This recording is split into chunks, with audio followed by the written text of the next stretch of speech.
Hello everyone, how are you doing? This is MD Tech here for another quick tutorial. In today's tutorial, I'm going to show you guys how to view the storage breakdown on your local hard drive on your Windows 10 laptop, desktop, or tablet computer.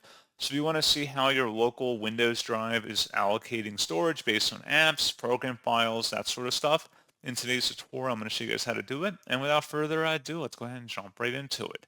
So all you have to do is open up the search menu, and you want to type in settings. Best results, you go back with settings, go ahead and open that up. Select the system tile, and then on the left side, you want to select storage.